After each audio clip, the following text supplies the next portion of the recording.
ನಾವು ಮಾತನಾಡ್ತಾ ಇದ್ವಿ ಈ ದೋಸ್ತಿ ಲೆಕ್ಕಾಚಾರ ಆದ್ಮೇಲೆ ಮಂಡ್ಯ ಕ್ಷೇತ್ರದ ಬಗ್ಗೆ ವಿಶೇಷವಾದ ಗಮನ. ಯಾಕಂತಂದ್ರೆ ಸಂಸದೆ ಸುಮಲತಾ ಅವರು ಪದೇ ಪದೇ ಹೇಳೋದು ಸ್ವಾಭಿಮಾನಿ ನಾನು, ಮಂಡ್ಯದ ಸೊಸೆ, ಈ ಕ್ಷೇತ್ರ ಬಿಟ್ಟು ಹೋಗೋದಿಲ್ಲ ಅಂತ ಹೇಳಿ ಅನೇಕ ಬಾರಿ ಓಪನ್ ಸ್ಟೇಟ್ಮೆಂಟ್ ಕೊಟ್ಬಿಟ್ಟಿದ್ದಾರೆ. ಆದ್ರೆ ಜೆಡಿಎಸ್ ಬಿಜೆಪಿ ಮೈತ್ರಿ ಆದ್ಮೇಲೆ ಬಿಜೆಪಿ ಬೆಂಬಲವನ್ನ ಸುಮಲತಾ ಅವರು ಘೋಷಿಸಿರೋದ್ರಿಂದ ಬಿಜೆಪಿಯಿಂದನೇ ಕಣಕ್ಕಿಳಿಬೇಕು ಮಂಡ್ಯದಲ್ಲಿ ಅನ್ನೋ ಸಹಜ ಅವರಿಗೆ ನಿರೀಕ್ಷೆ ಇರೋದು. ಈಗ ಮತ್ತೊಮ್ಮೆ ಅದೇ ರೀತಿಯ ಹೇಳಿಕೆಯನ್ನ ನೀಡಿದ್ದಾರೆ ಸುಮಲತಾ. ಮಂಡ್ಯದಿಂದಲೇ ಕಣಕ್ಕಿಳಿಯೋ ಬಗ್ಗೆ ಶ್ರೀರಂಗಪಟ್ಟಣದಲ್ಲಿ ಸಂಸದೆ ಸುಮಲತಾ ಹೇಳಿಕೆಯನ್ನ ನೀಡಿರೋದು. ಮಂಡ್ಯದ ಮಣ್ಣನ್ನ ಬಿಡೋದಿಲ್ಲ ಅಂತ ಹೇಳಿ ಎದುರಾಳಿಗಳಿಗೆ ಟಾಂಗ್ ಕೊಟ್ಟಿದ್ದಾರೆ. ಮಂಡ್ಯದ ಮಣ್ಣಿನ ತಿಲಕವಿಟ್ಟು ಅಂಬರೀಷ್ಗೆ ಬೀಳ್ಕೊಟ್ವಿ, ಯಾವುದೇ ಕಾರಣಕ್ಕೂ ಈ ಮಣ್ಣನ್ನ ನಾವು ಬಿಡೋದಿಲ್ಲ. ಅಭಿ ಅಥವಾ ಸಚ್ಚಿಗೆ ಟಿಕೆಟ್ ಕೇಳ್ತೀರಾ ಅಂದ್ರೆ ನಾನು ಸಚ್ಚಿದಾನಂದ್ಗೆ ಟಿಕೆಟ್ ಕೇಳ್ತೀನಿ ಅಂತ ಹೇಳಿ ಸಂಸದೆ ಸುಮಲತಾ ಅವರು ಹೇಳಿದ್ದಾರೆ. ಅಲ್ಲಿಗೆ ಮಂಡ್ಯದ ಹೋಲ್ಡನ್ನ ಯಾವುದೇ ಕಾರಣಕ್ಕೂ ನಾನು ಬಿಡೋದಿಲ್ಲ ಅಂತ ಹೇಳಿ ಪದೇ ಪದೇ ಸುಮಲತಾ ಅವರು ಸ್ಟೇಟ್ಮೆಂಟ್ ಅನ್ನು ಕೊಡ್ತಾ ಇರೋದು. ಸಾಕಷ್ಟು ಪ್ರಯಾಸ ಪಡ್ತಿದ್ದಾರೆ ಕೂಡ ನಾವು ಗಮನಿಸಿದ್ವಿ. ಬಿಜೆಪಿಯ ರಾಷ್ಟ್ರೀಯ ಮಟ್ಟದ ನಾಯಕರನ್ನ ಕೂಡ ಹೋಗಿ ಭೇಟಿಯಾಗಿ ಬಂದರು ಸುಮಲತಾ ಅವರು. ಮಂಡ್ಯದಲ್ಲೇ ಟಿಕೆಟ್ ಬೇಕು ಅಂತ ಹೇಳಿ ನಾನೇನು ಕೇಳಿಲ್ಲ, ಲಾಭಿ ನಡೆಸಲ್ಲ ಅಂತ ಹೇಳಿ ರಿಪಬ್ಲಿಕ್ ಕನ್ನಡದ ಜೊತೆಯಲ್ಲಿ ಮಾತನಾಡಿದ್ರು ಕೂಡ ಸುಮಲತಾ ಅವರು. ಬಟ್ ಮಂಡ್ಯ ಬಿಟ್ರೆ ಅವರ ರಾಜಕೀಯ ಅಸ್ತಿತ್ವದ ಪ್ರಶ್ನೆ ಏನು ಅನ್ನೋದು ಕೂಡ ಇದೆ.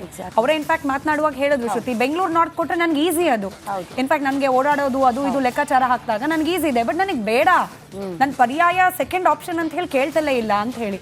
ಸೊ ಸ್ವಾಭಿಮಾನ ಬಹಳ ವರ್ಕ್ ಆಗೋ ಸಾಧ್ಯತೆಗಳು ಕೂಡ ಕಾಣುತ್ತೆ. ಅಭಯ ಸಿಕ್ಕಂಗೆ ಕಾಣಿಸುತ್ತಲ್ಲ ಸ್ಮಿತಾ, ಅವರು ರಾಷ್ಟ್ರೀಯ ನಾಯಕರನ್ನ ಭೇಟಿ ಆದಾಗ ಬಹಳ ಕಾನ್ಫಿಡೆಂಟ್ ಆಗಿ ಕಾಣಿಸ್ತಾ ಇದ್ದಾರೆ, ಮತ್ತೆ ಆಕ್ಟಿವ್ ಆಗಿದ್ದಾರೆ, ಸಭೆ ಸಮಾರಂಭಗಳಲ್ಲಿ ಕಾಣಿಸ್ತಾ ಇದ್ದಾರೆ, ಕ್ಷೇತ್ರಗಳಲ್ಲಿ ಓಡಾಟ ಆಗ್ತಾ ಇದೆ. ಒಂದು ಅಭಯ ಅಂತೂ ಸಿಕ್ಕಿದೆ ಅಂತ ಅವ್ರಿಗೆ.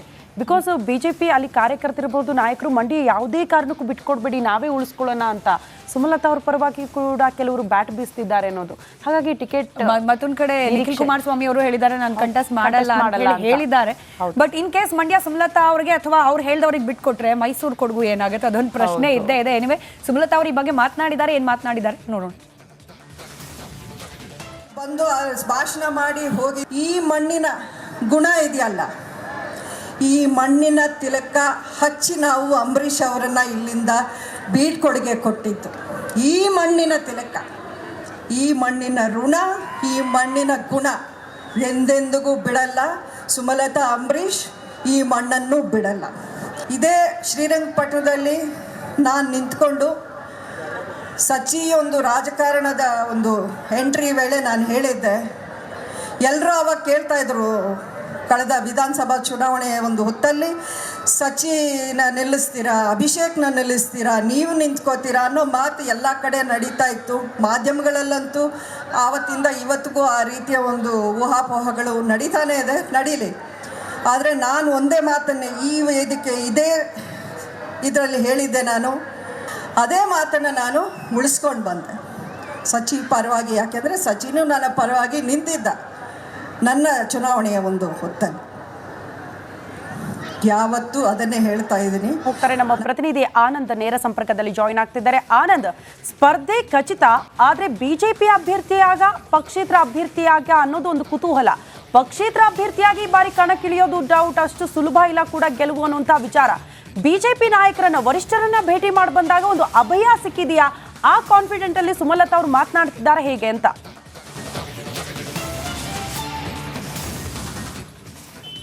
ಸುಮಲತಾ ಅವರು ಲೋಕಸಭಾ ಚುನಾವಣೆ ಸ್ಪರ್ಧೆ ಬಗ್ಗೆ ಇನ್ನೂ ಕೂಡ ಸಾಕಷ್ಟು ನಿಗೂಢ ನಡೆಯ ಜೊತೆಗೆ ಕುತೂಹಲಕಾರಿ ನಡೆಯನ್ನು ಅನುಸರಿಸ್ತಾ ಇರುವಂಥದ್ದು. ಒಂದು ಕಡೆ ಬಿ ಜೆ ಪಿಯಿಂದ ಟಿಕೆಟ್ ಪಡ್ಕೊಳ್ಳೋ ನಿಟ್ಟಿನಲ್ಲಿ ಸಾಕಷ್ಟು ಪ್ರಯತ್ನಗಳನ್ನು ಮುಂದುವರಿಸಿದ್ದಾರೆ. ಸ್ವತಃ ಏನು ಡೆಲ್ಲಿಗೆ ಹೋಗಿದ್ದಂಥ ಸಂದರ್ಭದಲ್ಲಿ ನರೇಂದ್ರ ಮೋದಿ ಸೇರಿದಂತೆ ಬಿ ಜೆ ಪಿಯ ರಾಷ್ಟ್ರೀಯ ನಾಯಕರನ್ನು ಭೇಟಿ ಮಾಡಿದ್ರು. ಅಲ್ಲಿ ತನಗೆ ಟಿಕೆಟ್ ಕೊಡಬೇಕು ಅನ್ನೋ ಒಂದು ಒತ್ತಡವನ್ನು ಹಾಕಿದ್ರು. ಈ ನಡುವೆ ಕೂಡ ಸುಮಲತಾ ಅವ್ರಿಗೆ ಮಂಡ್ಯ ಬದಲಾಗಿ ಬೆಂಗಳೂರು ಉತ್ತರದಿಂದ ಬಿಜೆಪಿ ಟಿಕೆಟ್ ಅನ್ನ ಕೊಡ್ತಾರೆ ಅಂತ ಹೇಳ್ಕ ಬರ್ತಾ ಇರುವಂಥದ್ದು. ಆದರೆ ಸುಮಲತಾ ಅವರು ನಾನು ಮಂಡ್ಯ ಬಿಡೋದಿಲ್ಲ ಅಂತಲೇ ಹೇಳ್ತಾ ಇದ್ದಾರೆ. ಹೀಗಾಗಿ ಎಲ್ಲೋ ಒಂದು ಕಡೆ ಸುಮಲತಾ ಅವರು ಮಂಡ್ಯದಿಂದಲೇ ಸ್ಪರ್ಧೆ ಮಾಡೋದು ಪಕ್ಕಾ ಆಗ್ತಾ ಇರುವಂಥದ್ದು. ಅದೇ ರೀತಿ ನೆನ್ನೆ ನಡೆದಂಥ ಕಾರ್ಯಕ್ರಮದಲ್ಲೂ ಕೂಡ ಮಂಡ್ಯ ಸ್ಪರ್ಧೆಯ ಬಗ್ಗೆ ಸುಳಿವನ್ನು ಕೊಟ್ಟಿದ್ದಾರೆ. ಜೊತೆಗೆ ಏನು ಪರೋಕ್ಷವಾಗಿ ಅವರು ಟಿಕೆಟ್ ಕೊಡಲಿಲ್ಲ ಅಂದರೂ ಕೂಡ ಪಕ್ಷೇತರ ಅಭ್ಯರ್ಥಿಯಾಗಿ ನಿಲ್ಲುವಂಥ ಸಾಧ್ಯತೆ ಇರುವಂಥದ್ದು. ನೀವು ಹೇಳ್ದಂಗೆ ಪಕ್ಷೇತರ ಅಭ್ಯರ್ಥಿಯಾಗಿ ನಿಂತರೆ ಈ ಬಾರಿ ಚುನಾವಣೆ ಅಷ್ಟು ಸುಲಭ ಅಲ್ಲ. ಹಾಗಾಗಿ ಅವರ ನಡೆ ಸಾಕಷ್ಟು ಕುತೂಹಲಕಾರಿಯಾಗಿರುವಂಥದ್ದು. ಇನ್ನೊಂದು ಕಡೆ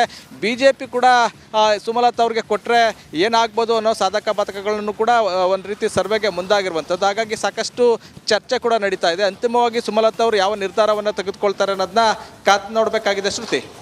ಓಕೆ ಆನಂದ್, ಧನ್ಯವಾದಗಳು ತಮ್ಮೆಲ್ಲ ಮಾಹಿತಿಗೆ.